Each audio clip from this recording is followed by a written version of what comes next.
Welcome to Learn English Fluently now. Ready to level up your English? Here we learn through stories, slow, clear, and fun. Listen, relax, and enjoy the journey. Introduction. In this story, you will follow Anna's journey as she discovers how to learn English vocabulary fast and overcome challenges along the way. After the story, please write a comment telling us, what was the most helpful tip you learned about studying English vocabulary? We look forward to reading your answers. Chapter 1: A New Life in London. Anna sat by the window of her small apartment in East London. The city was noisy, alive, full of sounds she didn't yet understand. She had moved from Poland just 2 weeks ago. She had dreams, big ones. She wanted to become a tour guide, someone who showed people the history and magic of this old city. But there was a problem. Her English vocabulary was small. Yes, she knew basic words. Hello. Thank you. I'm sorry. But when someone at the grocery store asked, "Would you like a receipt?" she just smiled and nodded. She had no idea what they said. That night, she made a decision. No more guessing, she whispered. No more fear. I will learn English vocabulary, and I will learn it fast. Anna opened her notebook and wrote a big title. My 7-Day Vocabulary Challenge. She gave herself 1 week. 1 week to try something new. 1 week to change her life. Day 1. Start with the words you need. Anna thought carefully. What words do I need first? She made a list. At the supermarket. On the bus. Asking for help. Directions. Talking to neighbors. She didn't want to learn astronaut or volcano right now. She needed real words for real life. She went out with her phone and used a free app to translate and collect the words she heard. She learned receipt, change, aisle, exit, and excuse me. When she got home, she didn't just read them, she used them. She said them aloud, whispered them, shouted them, and made short sentences. I lost my receipt. Excuse me, where is the exit? This aisle is too small. Day 2. Use pictures, not just translations. Anna realized something strange. When she thought of the word apple, she still saw the Polish word, jabłko. That slowed her down. So she changed her plan. She printed pictures of the new English words she had learned. No translations, just the image and the English word below it. She stuck them on the walls. Her apartment became a small museum of vocabulary. On her fridge, milk, juice, shelf, cold.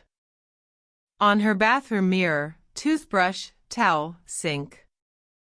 On the door, handle, lock, open, close. Now every time she touched something, she said its name in English. Her brain started to think in pictures, not translations. It worked. Day 3. Make stories with new words. I don't want to just remember words, she said. I want to use them in real life. So Anna created tiny stories with her new words. Like this one. Today, I went to the supermarket. I forgot my bag. I bought milk and bread. The cashier gave me change. I took the receipt. Then I walked to the exit. But I went the wrong way and walked into the storage room. She laughed.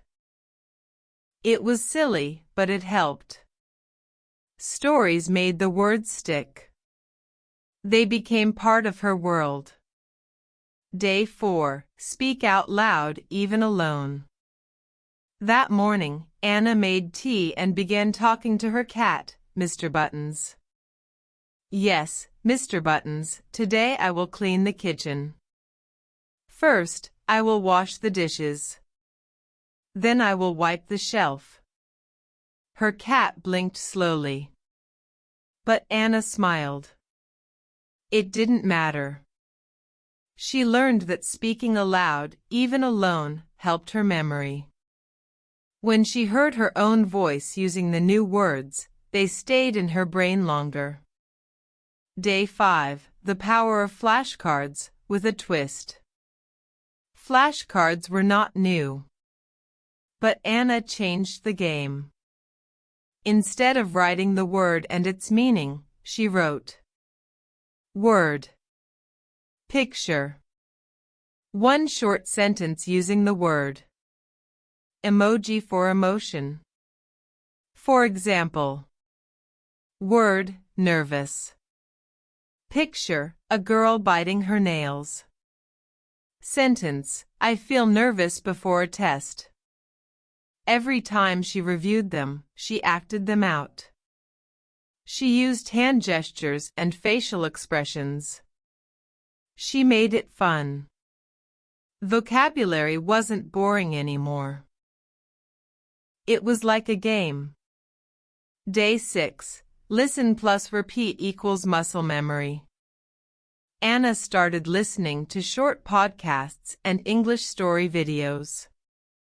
She paused after each sentence and repeated it aloud. Not once. Not twice. 3 times. It felt like exercise for her tongue and brain. The sentence, "Excuse me, could you tell me where the bus stop is?" became part of her memory, like a song lyric she could sing anytime. Day 7. The confidence test. On the final day, Anna challenged herself. No more notebooks. No apps. No notes. She went out for a walk and promised herself, I will speak English today. I will use the new words I learned. At the cafe, she ordered coffee. Hi, I'd like a small black coffee, please. And, do you have almond milk? The barista smiled. Sure. Coming right up. Anna felt her heart race. But she did it. She used real words in real life. That night, she looked at her notebook. 7 days. Over 100 new words. Used in real life. Anna didn't feel afraid anymore. She felt ready. If you enjoyed this chapter of Anna's story, don't forget to like and subscribe so you won't miss what happens next. Stay with us, her journey to mastering English vocabulary is just getting started. See you in the next chapter.